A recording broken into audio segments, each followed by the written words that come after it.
오늘 아침 뉴스 연구소. 오늘 아침 뉴스의 맥을 짚어드리는 시간 뉴스 연구소. 오늘도 두 분의 연구원 나오셨어요. CBS 김정훈 기자, 뉴스톱 김준일 대표, 어서 오십시오. 안녕하세요. 추운 아침입니다. 근데 추위보다 더 걱정되는 코로나 뉴스부터 좀 연구해봐야겠어요. 네, 결국 수도권의 사회적 거리두기가 1.5단계에서 2단계로 격상됩니다. 네. 어제 330명을 비롯해서 코로나19 그 신규 확진자 수가 5일 연속 300명대를 기록하면서 정부는 내일 0시부터 수도권은 2단계, 호남권은 1.5단계로 사회적 거리두기를 각각 올리기로 했습니다. 네. 수도권의 경우 거리두기 단계를 1.5단계로 높인 지 불과 사흘 만에 이 추가 격상 방침이 발표된 건데요. 그렇죠. 그만큼 상황이 지금 심각하다 이런 뜻이겠죠. 오늘 아니고 이제 내일 0시부터 2단계인데 그럼 그렇습니다. 뭐가 바뀌어요? 거리두기 2단계에서는 유흥주점, 단란주점, 감성주점 등의 영업이 중단되고요. 네. 노래방 같은 시설은 밤 9시 이후 영업을 할 수가 없습니다. 카페는 포장이나 배달만 허용되고 음식점 역시 9시 이후에는 포장이나 배달만 가능합니다. 네. 기타 다양한 다른 다중 이용 시설의 경우에도 이용 인원이 제한되고 실내 체육 시설도 밤 9시 이후 운영이 중단되게 됩니다. 제가 조금 더 덧붙이자면 스포츠 관람은 좌석수 10%, 종교시설, 교회 같은 곳이죠. 좌석의 20%, 국공립시설 30%, 학교 3분의 1 등교 이렇게 바뀌는 게 수도권이요. 내일부터입니다. 김준일 기자. 예. 지금 생각보다 좀 가파라요. 네. 수도권은 5일 만에 지금 1.5단계에서 2단계로 했으니까 사실상 그 당시에도 2단계를 강력하게 주장하던 전문가들이 있었거든요. 그분들의 의견이 어느 정도 맞았다라고 볼 수가 있겠고요. 지금 확진자 추이를 보면은 5일 연속 300명이 넘었습니다. 네. 어제도 330명이었죠. 그리고 수도권을 보면은 지난주에 평균이 175.1명이었어요. 그래서 200명은 좀 안 됐습니다만 어쨌든 지금은 올려야 된다. 방역 당국이 이미 이거 내비두면 이번 주에 400명, 다음 12월 초에는 600명까지 갈 수 있다라고 이미 우려를 한 바가 있어서 네. 강력하게 한 것이고 지금 문제는 수능입니다. 예. 12월 3일이거든요. 그러니까 그렇죠. 다음 주예요, 다음 주. 다음 주예요. 그러니까 지금 2단계 수도권 2단계 와중에서 이제 치르는 건데 근심 걱정이 이만저만이 아니죠 지금. 예. 일단 유은혜 교육부 장관은 최악의 상황이 되더라도 시험 날짜를 옮기는 일은 없다고 지난주에 확실하게 못을 박았습니다. 왜냐면 지금 예. 수능주 수험생들이 좀 흔들리고 있어요. 예. 또 연기되는 거 아니야? 이런 소문이 돌고 있는데 그럴 일은 없다. 왜냐? 수능을 미뤘을 때 생기는 혼란이 더 크다. 이거거든요. 최대한 준비하면서 하겠다는 시험이야 거예요. 치러지겠지만 네. 지금 인터넷 커뮤니티 등을 보면은 내가 아는 누군가가 걸렸는데 나도 불안하다. 어떻게 될지 모르겠다. 이 고3 수험생들이 그런 복잡하고 좀 이게 암울한 이 감정들이 토로가 되고 있어요.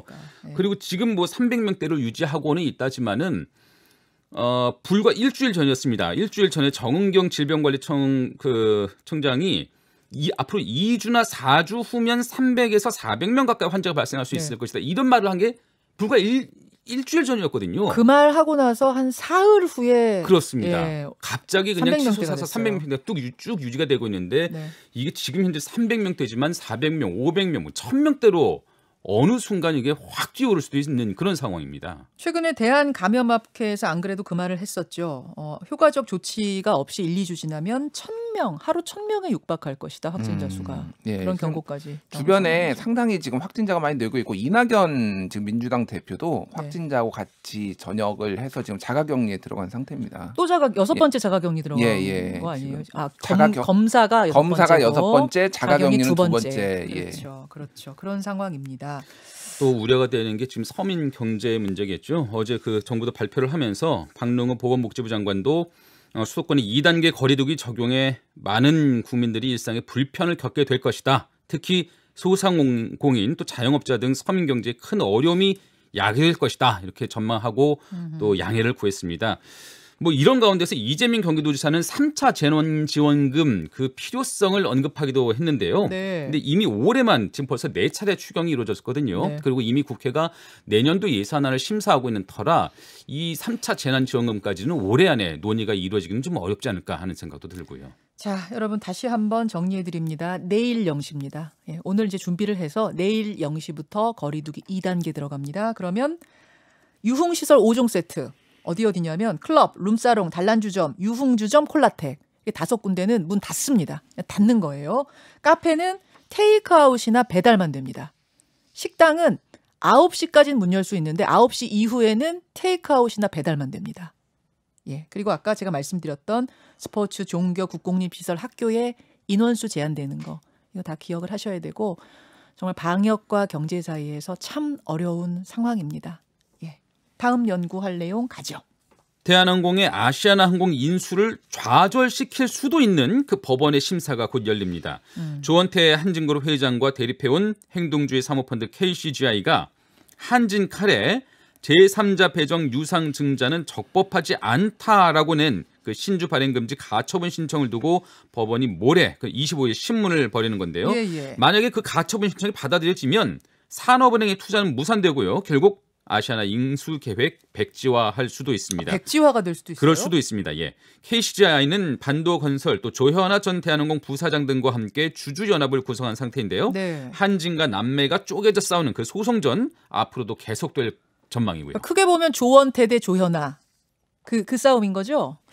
어떻게 보면 대한항공과 아시아나로서는 이번 주가 운명의 한 주가 되겠네요. 예, 일단 다음 달 12월 2일이 산업은행이 이제 한진칼에다가 유상증자를 납입하는 일에 돈을 넣는 일이에요. 네. 날이에요. 그러니까 그 전에 이제 나올 가능성이 높기 때문에 사실상 25일에 법원의 신문이 마지막 처음이자 마지막이 될 가능성이 매우 높고요. 시한이 촉박해서 관건은 그겁니다. 그러니까 원래 그러니까 주식을 이제 발행을 하면 신주 인수권 그래서 기존 주주들한테 해야 되는데 이건 제3자 배정을 하는 거거든요. 주식을. 그러면은 이게 경영권 보호 목적이냐, 조원태의 경영권 보호 목적이냐, 아니면 항공업계 재편을 위해서 불가피한 조치냐 이거를 판단해야 되는 거예요.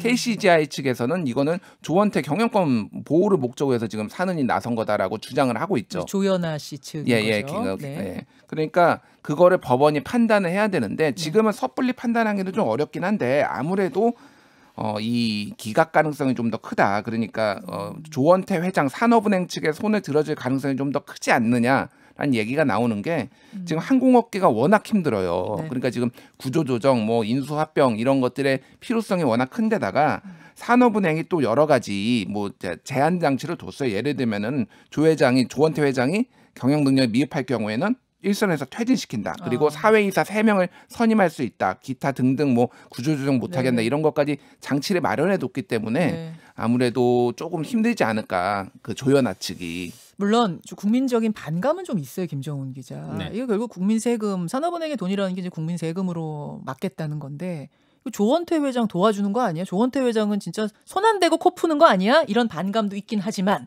정부 입장에서는 국가의 큰 항공사 2개가 다 무너지는 걸 볼 수 없다. 뭐 이런 건 거죠. 지금 아까 말씀하신 대로 경영권 보호냐 아니면 산업의 재편이냐 사실 두 가지 측면이 동시에 결과적으로는 이루어지게 됩니다.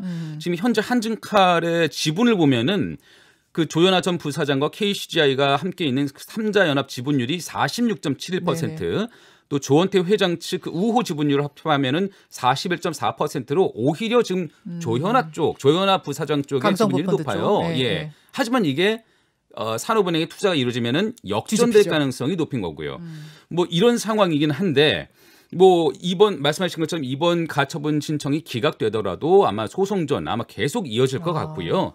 뭐 지금 극도의 위기에 휩싸인 항공업계 아닙니까? 대한항공 마찬가지고요. 그런 상황에서 남매 간 다툼 이렇게 피를 나눈 남매 간 다툼으로 좀 더 볼썽사나운 모습이 보여지는 것들이 국민들에게는 참 불편하게 느껴지네요. 이번 주 대한항공과 아시아나 운명의 한 주 2번째 연구 주제였습니다. 3번째 뉴스로 가죠. 네, 왕이 중국 외교부장이 이번 주 수요일 방한할 예정입니다. 수요일에요? 네, 왕이 부장의 방한은 지난해 12월 초 이후 거의 1년 만인데요. 뭐 관심사 시진핑 중국 국가주석의 그 방한 일정 논의겠죠. 지난번 이 시간에도 말씀드렸지만 세계 질서로의 복귀를 표방하는 미국 바이든 정부의 출범을 앞두고 중국은 한국과의 관계 개선에 속도를 내고 있습니다. 뭐 아마 시진핑 주석이 방한한다면은 미국을 견제하는 차원에서 한국과의 그 뭐 정치적, 경제적 협력 방안들이 논의 테이블에 오를 텐데 미중 간 그 패권 다툼을 그 중간에서 바라보는 우리로서는 지금 고도의 외교력을 발휘해야 할 그렇죠. 숙제를 안게 된 상황입니다. 그렇죠. 이번 주 왕이 부장의 방한 그 탐색전의 무대가 될 것 같고요. 야, 김준일 기자. 예. 이 지금 어떻게 돌아가는 거예요, 외교가가? 일단 지난 8월에 그 외교 라인의 최고위급이죠. 양재쯔 외교 담당 정치국 위원이 예. 부산에 와가지고 서훈 안보실장하고 회담했습니다. 그리고 3달 만이에요. 그러니까 지금 고위급들이 계속 오고 있고 이 다음에 누가 지금 기다리고 있느냐? 시진핑. 그렇죠. 시진핑이 기다리고 있다라는 거예요. 그래서 이번에 방한의 목적은 크게 4가지입니다. 일단 미중 갈등 현안에 대해서 한국에 설명하는 거, 그리고 지금 한미일 동맹, 전통적 동맹 강화 이제 바이든 정부의 그 움직임이 있거든요. 그거에 대한 견제, 그리고 시진핑 중국 주석 방한 일정 조율, 그리고 북한 도발을 막기 위해서 아니면 협력하기 위해서 한국하고 그 이제 대화를 나누는 거 네. 이렇게 크게 4가지고요. 네. 가장 중요한 것은 이제 시진핑이 오느냐 못 오느냐인데 지금 코로나 바이러스가 잠잠해지면 오겠다고 이미 얘기를 한 상황이거든요. 맞아요. 근데 지금 한국 상황에 녹록치가 않아가지고 좀 아. 일정을 봐야 될 것 같아요. 몸이 달아있는 건 중국인 거죠 지금. 몸이 달아있는 우리가 건 급할 건 중국이죠. 없고 예. 지금 시진핑 쪽에서는 정말 오고 싶고 빨리 만나고 싶고 바이든이 자리 잡기 전에 뭔가 한국과 제스처를 취하고 싶은 그런 상황인 거죠. 맞습니다. 그래서 말씀하신 것처럼 지금 코로나19 상황을 좀 지켜보긴 해야 하는데 이런 상황에서 뭐 중국도 마찬가지로 출입국 관리를 엄격하게 하고 있거든요. 네네. 이런 상황에서 만약에 시진핑 중국 주석의 연내 방한이 이루어진다면 정말로 방한에 대해서 큰 기대를 걸고 있구나, 큰 어떤 속의 목적을 좀 숨기고 있구나. 이 와중에 온다고 확정이 그렇습니다. 되면 예. 진짜로 한국이 지금 중요하구나 중국한테. 한국과의 관계 개선이 그만큼 절실하구나, 필요성을 크게 느끼고 있구나. 그런 방증이다. 예, 그렇게 좀 해석을 하면 될 것 같고요. 네. 뭐 어쨌든 바이든 행정부와도 부랴부랴 지금 돈독한 관계를 좀 맺어야 하는 우리로서는 외교적 언행에 좀 신중할 수밖에 없는 상황인데 뭐 언제까지 미국이냐 중국이냐 이런 갈림길에 놓여서 선택을 강요당해야 되느냐 안타깝고 우려되는 마음도 있습니다. 그래도 또 우리가 이거를 잘 활용해서 우리가 취할 걸 취해야 되지 않겠습니까? 당연히 그래야 되고요. 그렇죠? 시진핑이 오게 된다라면 상당한 선물 보따리를 들고 올 가능성이 있어요. 뭘 들고 그럼 올 것 경제 같아요? 쪽, 이제 뭐 정치 쪽은 뭐 지금 뭐 어렵고 경제 쪽에 있어서 상당히 그러니까 환심을 사기 위해 선물 보따리를 이건 암암리에 한한령 있었고 그다음 사드 네. 이외에 여러 가지 제재가 있었잖아요. 맞아요. 그런 거 다 해제하고 이를테면 경제 협력 강화하고 뭐 이런 것들 선물 보따리 들고 올 가능성 매우 높습니다. 그냥 시진핑 중국 주석이 한국 땅을 밟는 순간 네. 또 양국이 악수를 나누는 순간 네. 사실상 한한령은 끝난 것이라고 보면 되죠. 그래요. 우리로서는 이거거든요. 어느 쪽 편에 확 서는 것보다 줄타기를 잘하면서 우리의 실리를 취하는 게 이게 현명한 외교가 아닐까. 올 것 같아요? 못 올 것 같아요? 시진핑? 저는 온다고 봅니다. 김종훈 기자는? 저도 올 것 같습니다. 두고 보자. 여기까지 뉴스연구소 수고하셨습니다. 감사합니다. 김현정의 뉴스쇼는 청취자 여러분의 참여로 이루어집니다. 트위터, 페이스북, 레인보우 게시판, 그리고 단문 50원, 장문 100원의 유료 문자 샵 1212, 우물정 1212 통해 참여하실 수 있습니다. 김현정의 뉴스쇼, 여러분과 함께 만듭니다.